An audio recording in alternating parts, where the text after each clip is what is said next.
আমরা দায়িত্বে আসার পর থেকেই একটি স্বাধীন ও শক্তিশালী পুলিশ সংস্কার কমিশন গঠনের বিষয়ে কাজ করছি। এই কমিশনের উদ্দেশ্য হলো পুলিশ বাহিনীকে রাজনৈতিক হস্তক্ষেপ থেকে সম্পূর্ণ মুক্ত রাখা। আইনের চোখে সবাই সমান, সেটি হোক কোনো রাজনৈতিক কর্মী বা প্রান্তিক কৃষক। বর্তমান সরকারের প্রধান অগ্রাধিকার হচ্ছে আইন শৃঙ্খলা পরিস্থিতি নিয়ন্ত্রণের মাধ্যমে জনমনে স্বস্তি প্রদান করা ও দেশে শান্তি প্রতিষ্ঠা করা। দেশে আইনের শাসন প্রতিষ্ঠায় পুলিশের ভূমিকা অগ্রগণ্য। ফ্যাসিবাদী সরকারের আমলে অন্যান্য সকল প্রতিষ্ঠানের ন্যায় পুলিশ বাহিনীও ক্ষতিগ্রস্ত হয়েছে প্রতিষ্ঠান হিসেবে।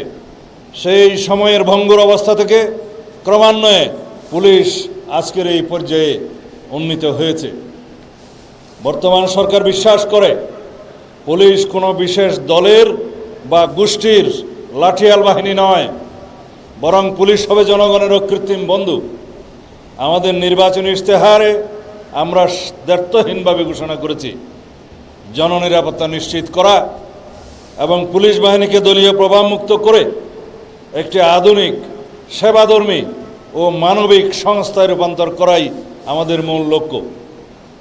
সেজন্য পুলিশ বাহিনীর মনোবল পুনঃপ্রতিষ্ঠা সহ একটি দক্ষ ও আধুনিক আইন শৃঙ্খলা রক্ষাকারী বাহিনী হিসাবে গড়ে তুলতে সরকার ইতিমধ্যে জনবল বৃদ্ধি সহ নানাবিধ উদ্যোগ গ্রহণ করেছে। ক্লিংকার বেশি থাকলে সিমেন্ট বেশি খাঁটি। আনোয়ার সিমেন্ট। বিএনপির নির্বাচনী ইশতেহারে রাষ্ট্র কাঠামোর গণতান্ত্রিক সংস্কারের যে অঙ্গীকার করা হয়েছে তার অন্যতম স্তম্ভ হল পুলিশ সংস্কার। আমরা দায়িত্বে আসার পর থেকেই একটি স্বাধীন ও শক্তিশালী পুলিশ সংস্কার কমিশন গঠনের বিষয়ে কাজ করছি। এই কমিশনের উদ্দেশ্য হল পুলিশ বাহিনীকে রাজনৈতিক হস্তক্ষেপ থেকে সম্পূর্ণ মুক্ত রাখা। নিয়োগ, বদলি ও পদোন্নতির ক্ষেত্রে মেধা ও জ্যেষ্ঠতাকে একমাত্র মানদণ্ড হিসেবে প্রতিষ্ঠা করা।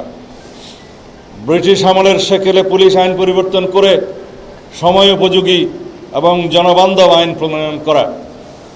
আমরা চাই এমন এক পুলিশ বাহিনী যারা ক্ষমতার অপব্যবহার করবে না, বরং অপরাধীর মনে ভয় আর নিরপরাধীর মনে প্রশান্তি যোগাবে।